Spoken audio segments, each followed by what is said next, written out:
디모데후서 3장 16절에 모든 성경은 하나님의 감동으로 된 것으로 교훈과 책망과 바르게 함과 의로 교육하기에 유익하니라고 우리에게 소개하고 있어요.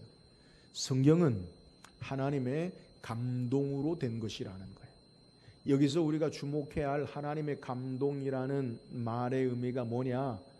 헬라어로 푸뉴마토스라는 말인데 데오푸니오토스라는 말인데, 이 말은 숨을 내신 하나님의 숨결이라는 그러한 의미를 가져요. 이 하나님의 숨결이 뭐냐? 하나님의 호흡을 밖으로 내뿜는 이라는 직역의 표현인데, 이 말의 의미를 우리가 생각하면 성경을 통해 우리가 하나님의 숨결을 우리가 경험하고 만날 수 있다는 거예요.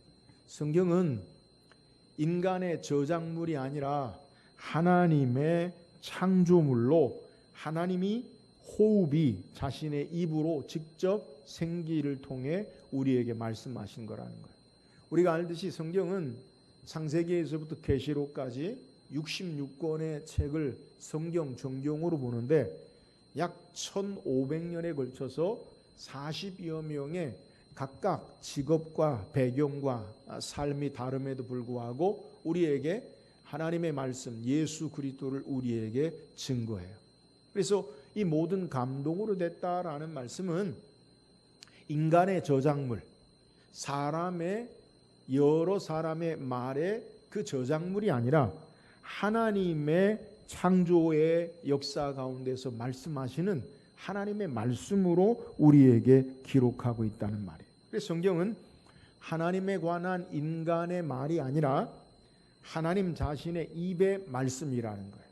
하나님이 사람들을 통해서 시대와 각 문화와 다른 1500년에 걸친 사람들을 통해 그 사람의 인격과 그리고 그 사람의 학문과 배경과 삶의 경험, 감정들을 하나님이 사용하셔서, 근데 인간의 말이 아니라 하나님의 말씀을 우리에게 주신 것, 이것이 바로 하나님의 말씀 성경이라는 거예요.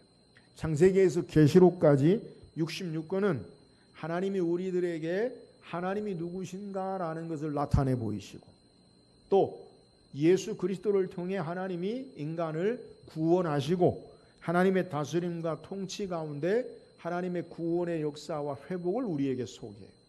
창조와 타락과 구속, 이것을 성경을 통해서 예수 그리스도로 말미암아 우리의 모든 것을 다스리고 주관하시는 역사를 성경을 통해 우리에게 말하는 거예요.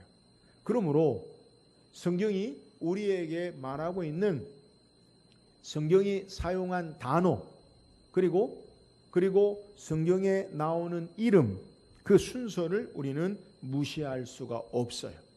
성경이 인간의 말로 어쩌다가 실수로 되어지는 글들이 아니라 하나님께서 우리에게 분명한 목적과 의도, 구원을 베푸시기 위하여 예수 그리스도를 통한 하나님을 우리에게 드러내고 나타내 보시기 위해서 하나님께서 말씀하신 것이기 때문에 성경에 나오는 단어나 사람의 이름이나 순서를요, 우리는 그냥 간과하고 지나칠 수가 없다라는 거예요.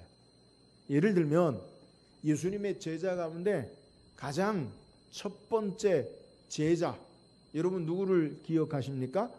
예수님의 제자 가운데 첫 번째 생각나는 제자가 누가 있어요? 베드로. 그러면 성경에 복음서에 베드로가 예수님의 가장 첫 번째 부름받은 제자냐? 예수님이 제자를 세울 때 베드로를 가장 먼저 세우느냐? 그러진 않아요. 공간복음 마태, 마가, 누가복음에는 금을 깁는 베드로와 안드레를 부르셨다. 또 요한과 그의 동생 야고보를 부르신 것을 우리에게 소개하는데, 요한복음에서는 예수님이 제자를 부르시는 장면을 좀 더 구체적으로 우리에게 소개해요. 요한복음 1장 40절 41절에 보면 요한의 말을 듣고 예수를 따르는 두 사람 중에 하나는 시몬 베드로 형제 안드레라. 그가 먼저 자기의 형제 시몬을 찾아 말하되 우리가 메시아를 만났다 하고, 메시아는 번역하면 그리스도라. 그러니까 시몬 베드로가 주님의 제자로 부름받을 때 누가 먼저 예수 그리스도의 제자로 베드로를 불렀느냐? 그의 형제인 동생인 안드레가 먼저 예수 그리스도를 만나고 그의 형제인 베드로를 예수님께 인도한 것을 우리에게 소개. 그래서 요한복음에는 야고보와 요한 먼저 제자 되고 그 다음에 안드레와 베드로가 그 다음 제자가 돼요. 그러니까 순서상으로 예수님의 제자의 이름을 우리가 나열한다고 하면 요한, 야고보, 요한, 안드레, 베드로 이렇게 순서를 정해야 되는데 복음서에 예수님의 제자 가운데 첫 번째로 우리에게 소개하는 첫 번째 이름을 우리에게 소개하면 누가 가장 먼저 나오느냐? 베드로가 먼저 나온다는 거예요. 그러면 왜? 순서대로 했으면 야고보나 요한 먼저 나와야 되는데 왜 그러면 베드로를 예수님의 12제자 가운데 가장 첫 번째로 이야기하느냐? 예수 그리스도를 따르는 그의 신앙과 삶에 우리에게 가장 중요한 첫 번째 제자의 역할로 가장 먼저 모범적으로 행한 이름을 첫 번째로 두는 거예요. 그래서 베드로와 야고보와 요한과 안드레 이렇게 부르지 요한과 야고보, 안드레, 베드로 그렇게 부르지 않는다는 거예요. 또 하나 예를 들면 사도행전 18장에 보면 바울이 선교 전도를 행하면서 고린도에서 그와 함께 동역하는 중요한 사람들을 만나요. 누구냐면 아굴라와 브리스길라 부부를 만나요. 같이 천막을 제조하는 사람들로 고린도에서 바울을 만나서 바울의 후원자가 되어지고 바울을 협력하여 복음 전하는 결정적인 역할을 해요. 그래서 사도행전 18장 1절 2절에 이 아굴라와 브리스길라를 성경이 먼저 어떻게 우리에게 소개하느냐? 그 후에 바울이 에덴을 떠나 고린도에 이르러 아굴라라 하는 본도에서 난 유대인 한 사람을 만나니 글라우디오가 모든 유대인을 명하여 로마에서 떠나라 한 고로 그가 그 안에 브리스길라와 함께 이달리아로부터 새로 온지라 바울이 그들에게 가매. 자, 1세기의 당시의 사회는 여인들, 여자들에 대해서 그렇게 인권을 존중하고 높여주는 때가 아니에요. 우리가 복음서에 예수님이 오병이어의 기적을 행할 때 마태는 소개하기를 여자와 어린아이 외에 5,000명이 먹고 12광주리가 남았더라 이렇게 소개해요. 제가 여러분에게 여러 번 설교할 때도 비유로 말씀드렸지만 여성이 학문을 배우고 공적으로 학교를 다니고 공적으로 학문을 배우고 사회에 진출한 것이 불과 150년에서 200년이 되지 않아요. 지금으로부터. 그러니까 유럽에 여러 발전된 민주주의와 자유를 향한 많은 일들과 그리고 500년, 1000년, 1500년 된 대학들이 있지만 여자들이 학문을 제대로 배우고 그리고 사회에 진출한 게 인류 역사상 오늘날까지 현재까지 불과 150년, 200년밖에 안 된다는 거예요. 안타까운 일이죠. 그러니까 1세기에 누구의 이름을 먼저 이야기하느냐? 여자 이름을 먼저 얘기하잖아요. 남편의 이름을 먼저 이야기하고 여자의 이름을 이야기한다. 그래서 바울과 함께 동역한 자가 누구냐? 아굴라와 브리스길라라고 소개하는데 이 이름의 순서가 바뀌어요. 사도행전 18장 18절에 보니까 바울은 여러 날 머물다가 형제들과 작별하고 배 타고 수리아로 떠나갈새 브리스길라와 아굴라도 함께하더라. 바울이 일찍이 소원이 있었으므로 갱그레아에서 머리를 깎았더라. 자, 아굴라와 브리스길라 소개했다가 이름이 바뀌어요. 브리스길라와 아굴라. 그러면 왜 이름을 바꿨느냐? 아니 목사님 그럴 수도 있지. 그럴 수 있는 게 아니에요. 바울과 협력하여 복음을 위해서 헌신한 사람이 아굴라보다 브리스길라가 더 복음을 위해 협력하고 헌신함으로 이름을 브리스길라를 앞세우고 아굴라를 뒤에 세우는 거예요. 자, 이처럼 성경이 우리에게 소개하고 있는 이름이나 순서가 의미 없이 그냥 아무렇게나 쓰여진 것이 아님을 우리는 알아야 된다는 거예요. 하나님이 분명한 우리에게 말씀하시기 원하는 의도와 목적을 가지고 하나님께서 우리에게 기록물로 주신 것이기 때문이라는 거예요. 자, 오늘 우리가 성경을 통해 살펴볼 내용이 뭐냐? 마가복음 16장 1절에서 16절까지. 우리는 그동안 마가복음 1장에서부터 주일날마다 말씀을 통해서 강해 설교로 여러분에게 말씀을 전했어요. 근데 이 본문을 가지고요, 제가 2020년에 부활주일날 이 말씀을 전했어요. 본문의 내용은 분명히 우리에게 예수 그리스도의 부활에 대해서 소개하는 거예요. 그런데 예수 그리스도의 부활에 대해서 소개하는데 똑같은 내용을 또 전할까? 그러면 저거 들었는데 그러니까 재미가 없어요. 그래서 말씀을 묵상하다가 오늘 성경에 나오는 이름의 인물에 주목하게 되었어요. 오늘 1절에 성경에 뭐라고 우리에게 소개하느냐? 우리가 읽었는데 안식일이 지나매 막달라 마리아와 야고보의 어머니 마리아와 또 살로메가 가서 예수께 바르기 위하여 향품을 사다 두었다가. 자, 예수 그리스도의 부활에 관한 소식을 우리에게 소개하면서 여인들을 등장시키는데 그 여인들 가운데 누구의 이름을 가장 첫 번째로 우리에게 세우느냐? 막달라 마리아에 대해서 소개한다는 거예요.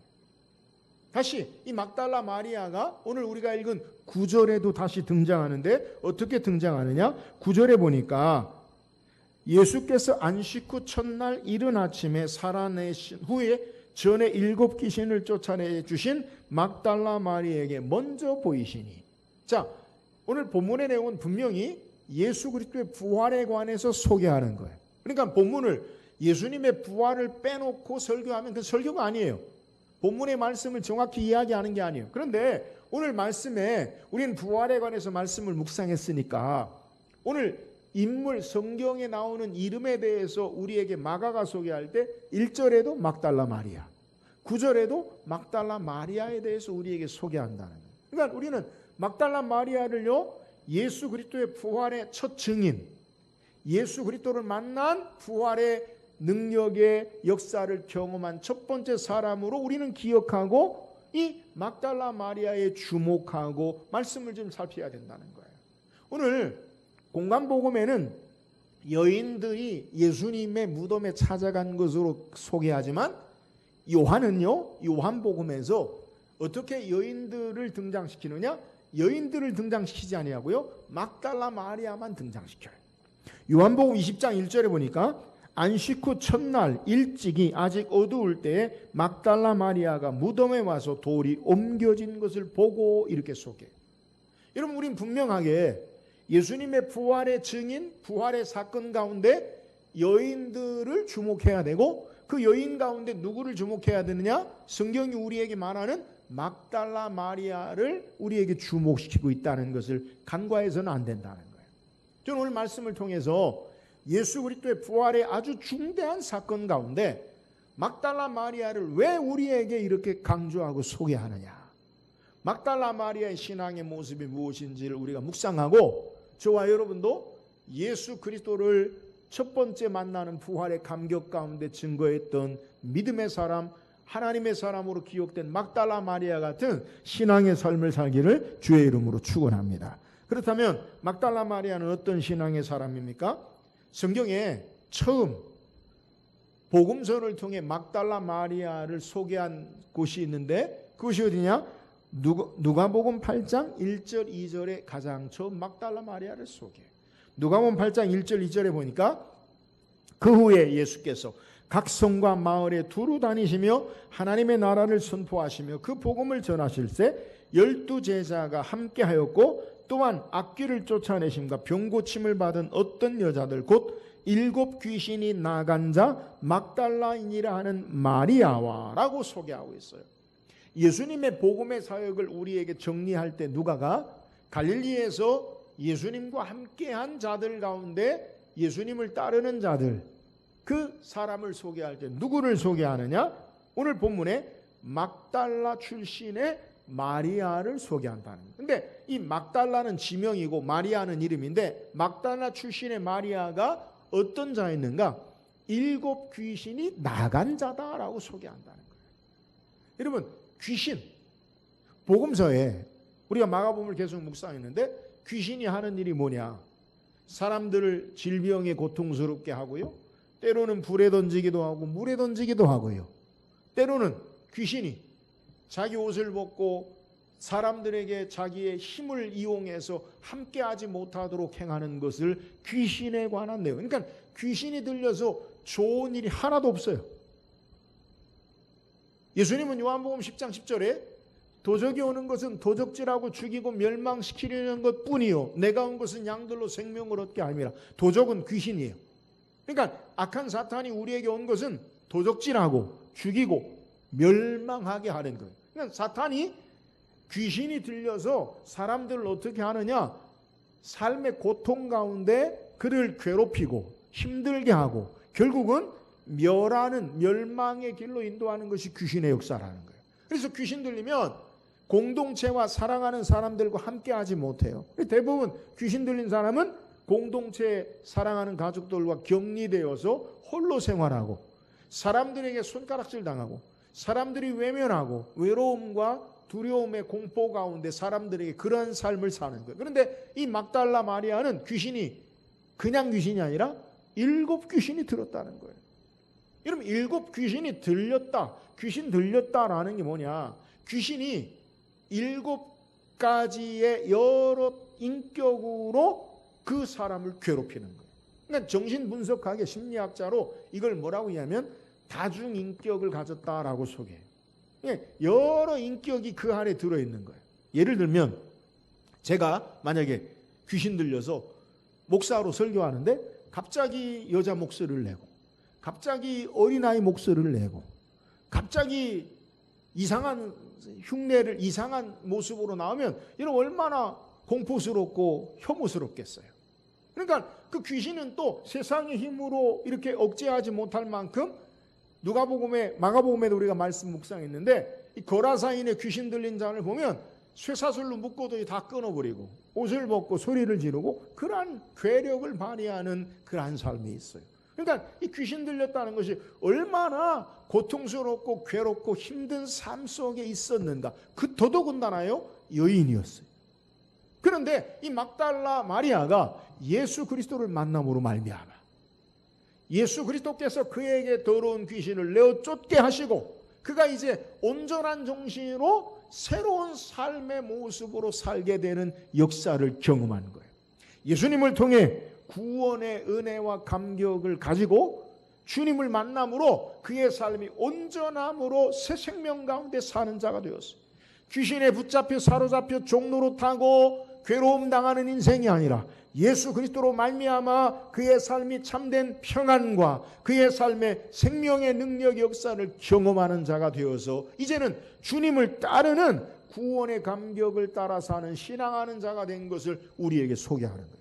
자, 오늘 성경에 예수님을 첫 번째 부활의 증인으로 만난 막달라 마리아. 왜 우리에게 소개하느냐? 주님을 만나는 주님을 따르는 참된 제자의 모습 가운데 어떤 자가 주님을 따르는 자로 주님을 만나는 부활의 감격을 누리는 자가 되느냐, 이걸 소개한다는 거예요. 그것은 바로 구원의 은혜에 감격하고 살아계신 하나님을 인격적으로 만나는 하나님의 권능의 능력의 역사를 확증한 자로 막달라 마리아가 우리에게 소개되고 있음을 성경이 우리에게 증거하는 거예요. 사랑하는 여러분, 예수 그리스도를 만남으로 막달라 마리아는 새로운 인생이 되었어요. 이제 더 이상 귀신에 사로잡혀 있는 인생이 아니라 주님을 따르는 자로 제자로 그의 삶이 변화되었어요. 그런데 막달라 마리아만 이렇게 변화된 삶을 사느냐? 아니에요. 예수 믿고 구원받은 저와 여러분도 마찬가지. 우리가 인식하고 깨닫든 깨닫지 못하든 간에 우리는 어떤 자냐? 바울은 에베소서를 통해서 우리에게 소개할 때 너희 허물과 죄로 죽었던 너희를 살리셨도다. 전에는 너희도 이와 같이 행하여 공중 권세 잡은 악한 사탄의 종노릇하고 죄를 따라 정욕을 따라 절망 가운데 사는 인생이었는데 예수 그리스도로 말미암아 생명의 구원의 역사를 얻고 사탄의 종이 아니라 하나님의 자녀된 것을 우리에게 소개하고 있다는 거예요. 사랑하는 여러분, 우리는 어떤 자였어요? 여러분, 우리는요 주님을 알기 전에 예수 그리스도를 믿고 신앙하기 전에 사탄의 종노릇하니요 소망 없는 인생이에요.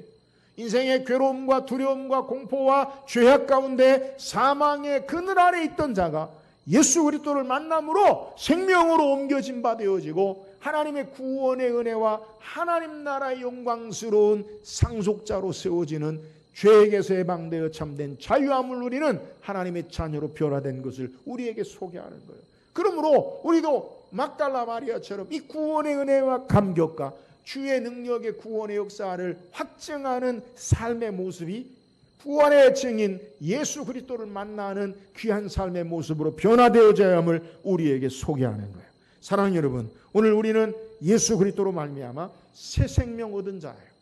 예수님이 이것을 우리에게 거듭난 자라고 소개하고 있어요. 우리는 이 땅에 살지만 새롭게 새 생명 얻은 자, 거듭난 자임을 알고 막달라 마리아처럼 이 구원의 은혜에 감사하며 예수 그리스도의 구원의 감격과 감사 앞에 주님을 따르고 신앙하는 저와 여러분 되기를 주의 이름으로 축원합니다. 또한 막달라 마리아는 어떤 제자의 삶을 살았느냐. 오늘 9절 읽어보세요. 9절 시작. 예수께서 안식구 첫날 이른 아침에 살아나신 후 전에 7 귀신을 쫓아내어 주신 막달라 마리아에게 먼저 보이시니. 자, 성경을 우리가 마가복음을 계속 묵상하는데 마가복음을 본래 16장 1절에서 8절까지를 마가가 기록한 것으로 봐요. 9절에서부터 20절까지는 후대에 첨가되거나 그리고 다른 필요에 의해서 붙여진 것으로 성경학자들은 봐요. 그 이유가 뭐냐? 1장에서부터 16장 1절 8절까지는 문체와 어구가 마가의 독특한 글의 특징이 있는데 9절에서부터 20절까지는 마가가 사용하는 단어가 사용되지 아니하고 전혀 새로운 단어, 전혀 또한 마가가 그동안 보였던 문체가 되지 않기 때문에 지금까지 성경학자들에 의하면 9절에서 20절까지는 원래 마가가 기록한 것이 아니라 다른 사람들이 첨가하거나 아니면 마가가 기록한 내용, 복음서의 우리가 특징이 뭐냐면 예수 그리스도의 부활과 부활의 증인으로 제자들과 함께 다시 사명을 주고 승천하신 것까지 복음서에 등장하는데 마가복음 16장 1절에서 8절까지 부활의 주님을 만난 것으로 끝난다면 성경의 내용의 복음서에 공통된 내용이 사라지므로 그래서 후대에 누가 첨가한 것으로 그렇게 여겨진다는 거예요. 정확하게 그것이 무엇이냐? 마가가 기록한 것이 유실되었든지 후대에 첨가되었든지 지금은 그것을 연구 목적으로 지금 성경을 이야기하는 것이 아니기에 자세히 말할 수 없지만 여튼 분명한 것은 마가복음 16장 1절에서 8절까지 끝나는 것뿐만 아니라 9절에서 20절까지도 성경이 하나님의 말씀으로 감동된 것으로 오늘까지 우리에게 주어진다는 거예요. 그러니까 이 필요에 의해서 하나님 말씀으로 그것이 유실된 것을 누가 보충했든지 아니면 첨가되었든지 필요한 내용으로 오늘까지 우리에게 이어짐을 우리가 이해해야 돼요. 자, 그런데 오늘 성경에 우리에게 막달라 마리아를 마지막 마가복음에 마무리하면서 그 인물을 우리에게 소개한다는 거예요. 부활의 첫 번째 증인으로 예수 그리스도의 부활의 첫 번째 증인으로 소개한다는 거예요. 여러분 생각해 보세요. 예수님에게 가장 가까운 자들이 누구라고 생각합니까? 제자들. 앞에 소개한 제자들 가운데 누가 제일 가까울까요? 베드로. 그러면 예수님의 부활의 사건을 베드로에게 먼저 전해야 되지 않겠어요? 근데 베드로는요, 예수님을 부인하고 어린 소녀 앞에서 예수님의 죽음의 현장에 가지 않았어요. 다른 제자들도 예수님과 함께 하지 않았어요. 근데 제자라고 하는 사람들은 다 부인하거나 가룟유다는 예수님을 팔아먹고 다 뿔뿔이 흩어지고 도망갔는데 이 막달라 마리아는 예수 그리스도의 참된 제자의 모습으로 우리에게 끝까지 소개하고 있다는. 그래서 막달라 마리아를 우리에게 마가복음의 마지막 마무리하면서 성경의 인물로 주님을 따르는 참된 제자의 모습으로 모범으로 우리에게 소개하는 거예요. 앞에 소개한 대로 막달라 마리아는 구원의 은혜의 감격 가운데 예수님을 따르는 자일 뿐 아니라 막달라 마리아가 어떤 모습으로 주님을 따랐는가 이것을 우리에게 소개하면서 막달라 마리아가 주님의 첫 번째 부활에 증인된 것을 증거한다는 거예요. 그렇다면 막달라 마리아가 어떻게 주님을 따르고 섬겼어요? 복음서에 우리에게 막달라 마리아에 대해 소개하는데 누가복음 8장 2절 3절에 보니까 또한 악귀를 쫓아내심과 병고침을 받은 어떤 여자들 곧 7 귀신이 나간 자 막달라인이라 하는 마리아와 헤롯의 청지기 구사의 아내 요한나와 또 수산나와 다른 여러 여자와 함께하여 자기들의 소유로 저희를 섬기더라. 자, 막달라 마리아가 어떻게 주님을 따르는 제자가 되어서 부활의 첫 번째 증인으로 마가복음에 우리에게 증거하고 있느냐? 다른 공관복음서를 통해서 막달라 마리아의 신앙은 그의 주님을 따르는 제자의 신앙이 뭐냐? 자기의 소유로 주님을 섬기는 모습을 우리에게 소개해요. 우리는 성경을 읽으면서 오해하지 말아야 할 것이 예수님이 3년 동안 제자들과 함께 했다라는 것을 12제자만 생각하는 거예요. 예수님이 갈릴리에서부터 하나님의 구원의 복음을 선포하시고 제자들과 함께 움직였다. 그러면 제자들 가운데 우리는 12제자만 생각하는데 앞에 소개한 대로 12제자만 아니라 여인들도 주님을 따라다니면서 함께 제자로 주님을 따르는 자로 우리에게 소개하고 있다는 거예요. 그러면 여인들과 제자들이 예수님과 함께 하나님 나라의 복음 사역을 전하시고 먹고 주무시고 생활하시는 그 삶을 어떻게 사느냐?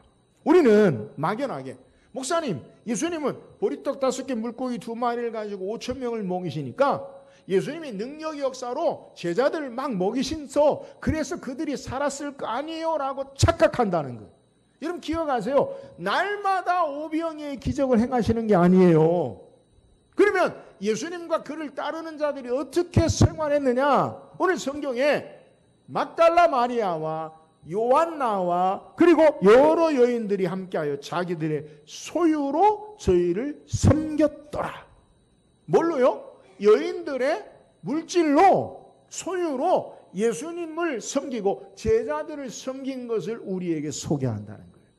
자, 오늘 성경을 통해 많은 제자들 가운데 막달라 마리아를 주목해서 여러분에게 왜 소개하느냐? 성경이 주님을 따르는 참된 제자의 모습이 무엇인가 이것을 소개한다는 거예요. 여러분 우리가 예수님을 따른다라는 의미가 뭐냐? 단순하게 믿음으로 주님을 따릅니다라는 것만 의미하는 것이 아니라 우리의 삶의 소유로 하나님이 우리에게 주신 것 가지고 그것으로 물질로 주님을 섬기고 신앙하는 삶의 모습을 우리에게 소개하고 있다라는 사실을 우리는 기억해야 된다는 거예요.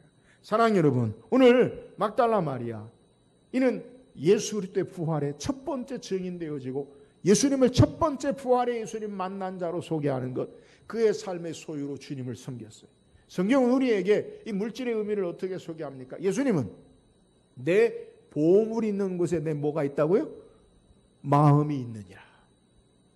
주님을 섬긴다는 게 뭐냐? 주님을 따른다는 게 뭐냐? 그것은 우리의 믿음이라고 생각하는 머리로만, 마음으로만 그게 아니라 우리의 삶을 들여서 주님을 따라야 된다라는 사실을 우리에게 소개한다는 거예요. 여러분 오늘 우리가 주님을 따르는 제자로 우리의 삶의 모습은 뭡니까? 믿음만 있고요.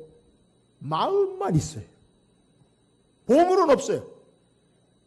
주님을 따르는데 참된 수고와 헌신이 우리에게 없다는 거예요. 사랑하는 여러분, 오늘 여인들, 특별히 막달라 마리아는 그의 삶을 다 들여서 믿음과 삶의 물질과 마음을 들여서 주님을 따르는 자가 되었어요. 이것이 바로 부활의 첫 증인, 참된 제자로 주님을 만난 것임을 우리에게 소개하고 있어요. 우리가 주님을 따르는데 우리의 삶을 들여서 주님을 따르는 참된 제자의 삶을 살기를 주의 이름으로 축원합니다. 또 막달라 마리아는 어떻게 주님을 따르느냐? 복음서에 살피면 공관복음 중에 요한복음 19장 25절에 성경에 소개할 때 예수의 십자가 곁에는 그 어머니와 이모와 글로바의 아내 마리아와 막달라 마리아가 섰는지라. 자, 예수님의 십자가 곁에, 십자가 곁이 뭐예요? 죽음의 순간, 고통의 순간이죠. 예수님의 고난의 순간, 고통의 순간 누가 있었느냐? 그 어머니와 이모와 글로바의 아내 마리아와 그리고 막달라 마리아가 있는지라. 자, 어머니, 이모, 글로바의 아내 마리아 다 친족이에요. 친족. 막달라 마리아는 예수님의 친족이 아니에요. 예수님의 고난의 절정의 십자가의 순간 곁에 누가 있었느냐? 앞에 소개한 대로 제자들은 다 도망하고 떠났어요. 베드로는 예수님 부인했어요. 가룟유다는 예수를 팔아먹었어요. 제자들은 다 뿔뿔이 흩어졌어요. 그런데 주님을 따르는 고난의 고통의 순간에 누가 있었느냐? 여인이었던 막달라 마리아는 예수님의 곁에 고통의 십자가의 죽음의 순간에 그가 함께 있었다라는 사실을 우리에게 소개하는 거예요. 자, 막달라 마리아를 통해 제가 계속 강조하는 것은 주님을 따르는 제자의 모습이 무엇이 되어야 되느냐. 여러분, 주님을 따르는 제자가 어떤 삶을 살아야 하느냐. 예수 그리스도를 우리가 믿고 신앙하는데 예수님을 통해 우리의 소망이 이루어지고 우리가 바라는 것이 해결되고 문제가 해결되면 주님을 따라가요. 근데 예수님 따르다가 고난의 순간의 현장에, 고통의 순간의 현장에 우리는 어찌하냐는 거예요. 12제자처럼 다 도망하고 떠나버리는 것, 그러한 모습이 아니라 막달라 마리아는 고난의 고통의 순간에도 예수님과 함께하는 자가 되어짐을 우리에게 소개하는 거예요. 여러분, 우리가 주님을 따르는데 나에게 유익이 있고 소망이 있고 기쁨이 있고 축복이 있으면 따르는데, 그러면 예수님 따르다 고난이 오면 어떻게 합니까? 주님을 따르고 그 일을 관두고 버립니까? 아니에요. 막달라 마리아처럼 고난의 순간에도 주님과 함께하는 것, 그것이 주님을 따르는 참된 자세요 제자임을 교훈한다는 거예요. 사랑하는 여러분, 우리도 예수 그리스도를 따르는데 나의 유익이 있든지 나에게 소망이 있든지 없든지 간에 주님을 따르는 참된 제자의 삶을 사는 저와 여러분 되기를 주의 이름으로 축원합니다. 또 막달라 마리아는 주님을 어떻게 신앙하고 섬겼는가? 마태복음 27장 59절 61절에 보니까 요셉이 시체를 가져다가 깨끗한 세마포로 싸서 바위 속에 판 자기 무덤에 넣어두고 큰 돌을 굴려 무덤문에 놓고 가니 거기 막달라 마리아와 다른 마리아가 무덤을 향하여 앉았더라. 자, 막달라 마리아가 어디까지 주님을 따르느냐? 고통의 순간, 고난의 순간 십자가 곁에도 있었어요. 자, 근데 예수님이 이제 십자가에서 어떻게 하셨어요? 죽으셨어요. 예수님 따르다 예수님 죽었어요? 십자가에 죽으셨어요? 아직 부활을 경험하지 못했어요? 그런데 예수님의 무덤 곁에까지 막달라 마리아가 있는 것을 우리에게 소개. 그게 뭐예요? 절망의 이제 모든 것이 끝난 순간에도 끝까지 주님을 따르는 거예요. 예수님이 돌아가셨어요. 십자가에서. 끝났어요. 그러면 이제 관둬야 되는 거 아니에요? 근데 막달라 마리아는 절망의 죽음의 순간에도 끝까지 주님을 따랐어요. 이렇게 끝까지 주님을 따른, 주님을 절망 가운데 따른 이 막달라 마리아가 첫 번째 부활의 주님을 만나고 첫 번째 부활의 증인된 것을 우리에게 소개하고 있다라는 거예요. 사랑하는 여러분, 우리가 주님을 어떻게 따릅니까? 절망의 끝까지 주님과 함께 주님을 따르고 신앙하는 저와 여러분 되기를 주의 이름으로 축원합니다. 여러분, 물이 끓는데 몇 도에 끓느냐? 물이 몇 도에 끓어요? 100도에 끓죠. 그럼 99도에 물이 끓습니까? 99도에 물이 끓냐고요? 안 끓어. 이걸 임계점이라고. 임계점. 과학의, 그죠? 임계점. 그러니까 그 온도를 넘어야, 그 온도에 닿아야 물이 끓는다는 거예요. 저는 신앙생활하면서 안타까운 게 뭐냐면 우리 성도들이 주님을 따르고 신앙하고 헌신하고 수고하다가 마지막 임계점에 가까이 가서 포기하는 일이 너무 많아서 하나님의 능력의 역사를 경험하지 못하는 일이 많이 있다는 거예요. 여러분, 우리가 주님을 따르는데 막달라 마리아는 고난의 순간에도 주님을 따랐고 절망의 죽음의 순간 무덤 곁에도 주님을 따랐는데 절망의 끝이 인간은 절망이지만 예수의 소망 가운데 그 절망이 어떻게 바뀌었느냐? 부활의 소망으로 바뀌어짐을 우리에게 소개한다는 거예요. 그러면 우리는 주님을 어떻게 따라야 되느냐? 여러분, 주님을 따르되 끝까지 주님을 따르는 저와 여러분 되기를 주의 이름으로 축원합니다. 여기 하나님의 부활의 능력의 구원의 역사를 체험하는 거예요. 신앙생활하면서 우리는 주님을 따르는데 때로는 고난의 순간에 포기함으로 주의 능력 역사를 잃어버리고 때로는 마지막 이제 임계점을 앞에 두고 절망하고 낙심하고 포기함으로 그만둠으로 하나님의 능력 역사를 경험하지 못한 일이 얼마나 많은지 몰라요. 오늘 막달라 마리아를 통해 참된 제자는 어떤 자들인가? 제자들은 다, 남자 제자들은 12제자들은 뿔뿔이 도망갔어요. 그러나 막달라 마리아는 십자가의 고통의 순간에, 아니 무덤의 절망의 끝까지 주님과 함께 하니까 그가 바로 부활의 첫 번째 증인이에요. 그가 바로 예수 그리스도의 부활을 경험한 자로 소망의 영광의 참된 제자의 모습을 우리에게 소개하고 있다라는 거예요. 사랑하는 여러분, 저와 여러분도 막달라 마리아처럼 주님을 따르는데 절망의 순간에도 주님을 따르다가 포기하지 말고 끝까지 주님을 따름으로 영광의 부활의 소망을 경험하고 확증하는 신앙의 삶을 살기를 주의 이름으로 축원합니다. 오늘 성경 우리에게 막달라 마리아의 신앙의 모습을 주목해요. 부활의 첫 번째 증인, 예수 그리스도를 부활의 능력의 역사를 경험한 신앙의 사람. 왜요? 우리에게 참된 주님을 따르는 제자의 모습을 보여주는 거예요. 막달라 마리아가 왜 우리에게 주님을 따르는 참된 제자의 모범이 됩니까? 그는 예수 그리스도로 말미암아 구원의 은혜와 능력에 감격하는 그러한 삶을 확증한 삶으로 주님을 따랐어요. 예수 그리스도를 인격적으로 만났어요. 7 귀신 들렸던 그의 인생이 새롭게 되어지고 변화된 삶으로 하나님의 구원의 역사를 경험한 삶으로 주님을 따르는 자가 되었어요. 저와 여러분이 예수 믿고 구원받은 자의 삶으로 어떻게 사느냐? 주님을 따르는 자로 제자로 살기를 주의 이름으로 축원합니다. 막달라 마리아가 어떻게 주님을 따랐어요? 자기의 소유로 삶으로 주님을 따랐어요. 여러분, 주님을 따르는 것은 우리의 생각만이 아니에요. 부분이 아니라 전적으로 우리의 삶을 다 들여서 주님을 따르는 제자가 되어야 돼요. 오늘 우리의 삶을 들여 주님을 참되게 따르는 저와 여러분 되기를 주의 이름으로 축원합니다. 막달라 마리아가 어떻게 주님의 참된 제자의 모습의 모범을 보이니까 그는 고난의 고통의 순간에도 십자가 곁에 주님을 따랐어요. 여러분, 우리가 주님을 따르다가 고통의 순간에 포기하고 주님을 따르다가 손해나고 힘들면 그만두는 게 아니라 고통의 고난의 순간도 주님과 함께함으로 하나님의 부활의 능력 역사를 경험하기를 주의 이름으로 축원합니다. 막달라 마리아가 어떻게 주님을 따랐어요? 절망의 무덤에까지 주님을 따름으로 그 무덤의 절망이 소망의 부활의 영광으로 바뀌었어요. 주님을 따르는 제자는 주님과 함께 십자가를 지고 죽음의 순간에도 주님과 함께 나아감으로 영광의 소망의 부활로 능력을 경험하는 자들이 제자들이에요. 사랑하는 여러분, 막달라 마리아처럼 주님과 함께 끝까지 우리의 삶에 고통을 넘어 죽음을 넘어 부활의 영광의 능력의 역사를 경험하는 참된 제자의 삶을 사는 저와 여러분 되기를 주의 이름으로 축원합니다.